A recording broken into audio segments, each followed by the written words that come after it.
بسم اللہ الرحمن الرحیم۔ السلام علیکم۔ آپ دیکھ رہے ہو آل ویڈیو ٹاپک۔ انسان زندگی میں آگے کیسے بڑھ سکتا ہے، کسی کو نقصان دیے بغیر کامیاب ہو جاتا ہے۔ آج ہم اس کے بارے میں ایک چھوٹا سا مثال پیش کرتے ہیں۔ اگر آپ کو ہماری ویڈیو پسند آئے تو لائک، سبسکرائب اور شیئر ضرور کریں۔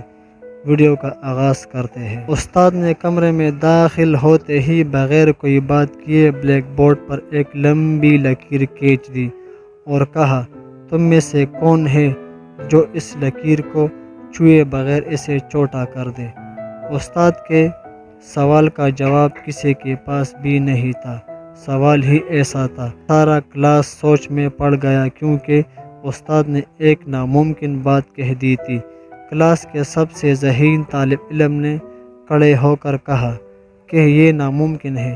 لکیر کو چھوٹا کرنے کے لیے اسے مٹانا پڑے گا، جو چھوئے بغیر ممکن نہیں ہو سکتا، اور آپ نے چھونے سے منع کیا ہے۔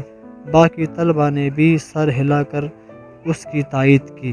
استاد نے گہری نظروں سے طلباء کی طرف دیکھا اور کچھ کہے بغیر بلیک بورڈ پر اس کے ساتھ ایک اور لکیر کھینچ دی جو اس سے لمبی تھی، جس کے بعد سب نے دیکھ لیا کہ اب پہلے والی لکیر چھوٹی نظر آ رہی ہے۔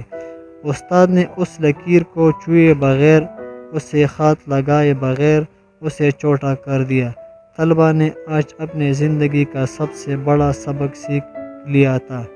دوسروں کو نقصان پہنچائے بغیر، دوسروں پر تنقید کیے بغیر، ان کو بدنام کیے بغیر، ان سے حسد کیے بغیر، ان سے آگے بڑھ جانے کا ہنر انہوں نے چند منٹ میں سیکھ لیا تھا کہ اپنے آپ کو اخلاق میں، کردار میں اور اعمال سے دوسروں سے آگے بڑھ لو تو تم خود بخود دوسروں سے بڑے نظر آنے لگو۔ اگر ہم اپنی زندگی میں آگے بڑھنا چاہتے ہیں تو ہمیں دوسروں کا خیال بھی رکھنا چاہیے۔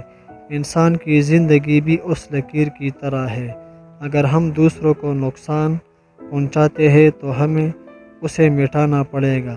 اگر یہ کام نقصان کے بغیر ہو سکتا ہے تو ہم کیوں دوسروں کو نقصان پہنچائیں؟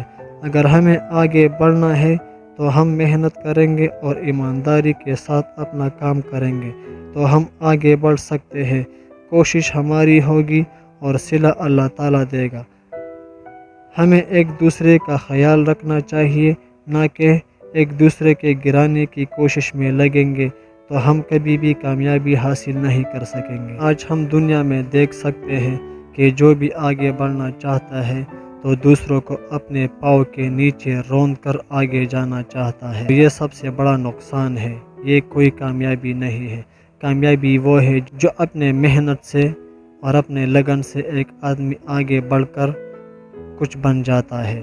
دوسروں کو نقصان پہنچانا اور اپنے آپ کو آگے لے جانا یہ کوئی کامیابی نہیں ہے۔ یہ سب سے بڑا نقصان ہے جو وہ سمجھتا نہیں ہے۔ اگر ہم اپنی اسلامی تعلیمات اپنے آگے رکھ کر اسے دیکھ لیں تو نہ ہمیں کوئی نقصان پہنچا سکتا ہے اور نہ کوئی ہمیں ناکام بنا سکتا ہے۔ پھر ہم سب کچھ اللہ تعالیٰ پر چھوڑ دیتے ہیں کہ وہ کیا کرتا ہے، اور سب سے اچھا فیصلہ وہ کرنے والا ہے۔